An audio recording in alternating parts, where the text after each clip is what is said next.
sur les sanctions, donc on en a parlé déjà tout à l'heure, ça c'est une définition. Ce qui est intéressant, c'est ça. Ce qui est intéressant, c'est de construire les sanctions éducatives sous forme d'échelle. Donc là, j'ai pris un exemple en maternelle. C'est-à-dire, alors c'est souvent un document que l'on garde pour soi en tant qu'enseignant. Hein. Et les élèves n'ont pas forcément besoin d'y avoir accès à ce type d'informations.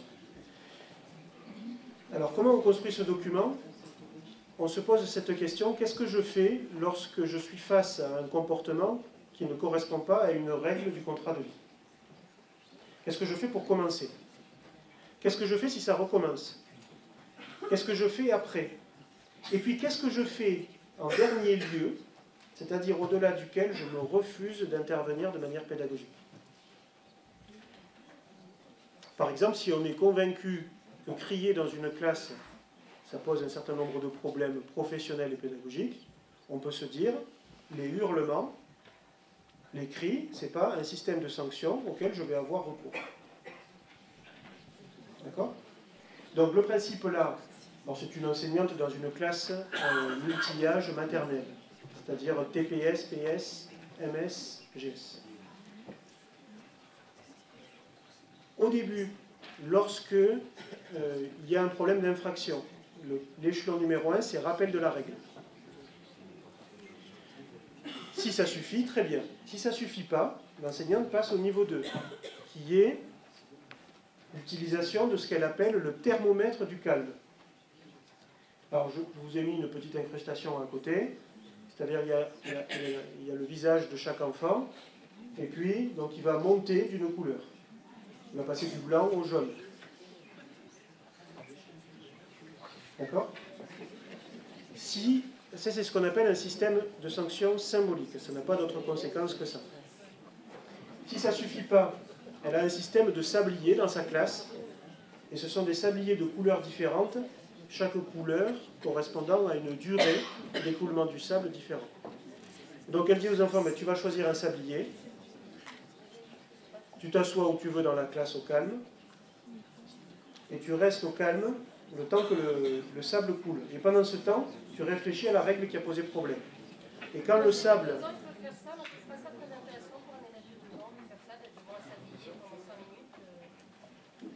Oui, mais alors le problème, c'est ça, c'est ce que je vous ai dit en introduction, c'est le problème des travaux en pédagogie, c'est que je ne vais pas vous montrer des modèles, je vous montre des exemples.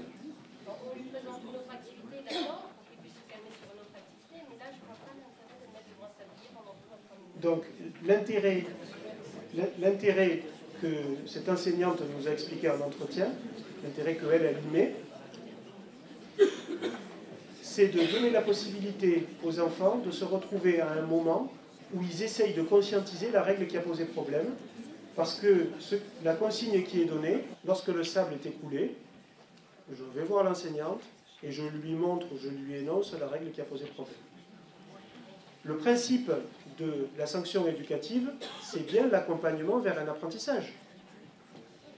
Si, effectivement, dans une classe, pour des raisons diverses et variées, par exemple parce que des enfants se moquent de ce matériel, les enfants vivent l'utilisation du sablier ou du système de couleurs, c'est pareil, comme étant humiliant, ça bascule d'une logique de sanction à une logique de punition. Et donc on perd le caractère éducatif de la sanction. Donc pour le coup, il vaut mieux s'arrêter et essayer de réintroduire autre chose. Mais ce n'est pas dans cette logique-là que cette enseignante pense l'introduire avec ses élèves. Donc je vous présente, son troisième échelon, c'est ça. Et si ça ne suffit pas, à ce moment-là, ils ont introduit dans son école un système de fiches de réflexion où les enfants dessinent ce qui s'est passé et ensuite vont expliquer leur dessin à un adulte. Et si ça ne suffit pas tout ça, à ce moment-là, ça s'arrête. Voilà comment, alors on retrouve le même problème que pour le système de loi tout à l'heure. C'est-à-dire que ça, là, personne ne l'a vu. Je suis allé, moi, le voir dans une classe au fin fond de l'Aude, dans laquelle personne ne va. C'est un exemple d'échelle de sanction éducative. Ce qui nous semble intéressant derrière cet outil professionnel, c'est le fait que ce soit balisé. et que ça donne la possibilité aux enseignants de dire voilà ce que je fais au maximum. L'idée, c'est pas de copier ça. L'idée, ça serait que chacun arrive à se construire sa propre échelle de sanction. Et ensuite de suivre la façon dont les enfants s'en emparent, et si on s'aperçoit effectivement que c'est vécu comme étant une situation dévalorisante, d'essayer de changer un certain nombre d'éléments en rappelant l'importance justement de cette histoire de sanctions éducatives.